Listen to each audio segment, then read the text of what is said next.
एक दिन की बात है, आरोही सुबह पार्क में टहलते हुए जा रही थी। तभी उसे एक रोती हुई बच्ची मिली।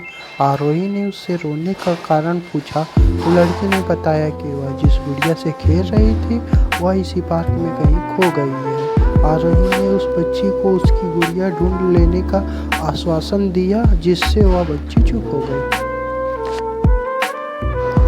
आरोही ने ढूंढने के लिए समय मांगी और फिर दूसरे दिन गुड़िया लाने का वादा करके वहां से चली गई। पर गुड़िया ना तो आरोही को मिली और ना ही उस बच्चे को। आरोही ने गुड़िया की तरफ से एक काल्पनिक पत्र उस बच्ची को लिखी और जब वह बच्ची पार्क में गुड़िया पाने की आशा में आई तो आरोही ने वह पत्र उस बच्ची को पढ़कर सुनाया। पत्र इस प्रकार था, कृपया रोना मत, मैं समय समय पर उस गुड़िया के बारे में तुम्हें लिखती रहूंगी, बस तुम रोना मत।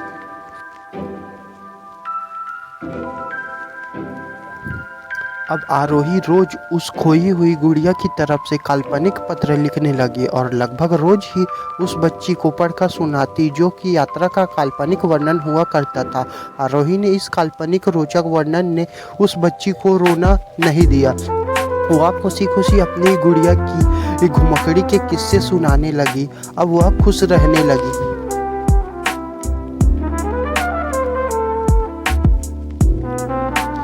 एक दिन जब काफी कहानियां हो गई तो आरोही ने एक दूसरी गुड़िया उस बच्ची को लाकर दी।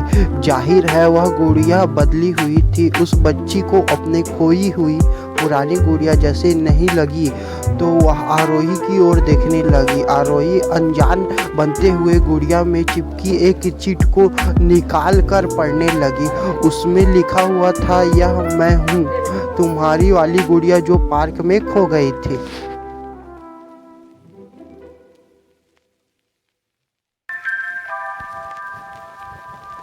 तभी उसकी नज़र गुड़िया की फराक की आस्तीन में छुपे एक छोटे से पत्र पे गई। उसने बड़ी व्याकुलता से वह पत्र निकाला और पढ़ने लगी।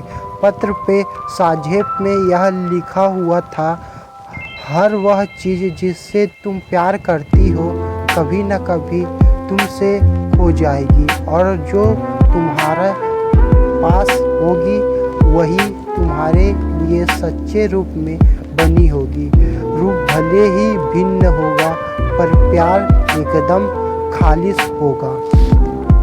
आशा करता हूँ कि मेरी यह स्टोरी अच्छी लगी होगी। आप लोगों को इस आलेख को पढ़ने के लिए धन्यवाद। यदि आप लोगों के पास कोई सुझाव है तो कृपया साझा करें और किसी भी प्रश्न को पूछने के लिए स्वतंत्र महसूस करें। एक बार फिर से धन्यवाद।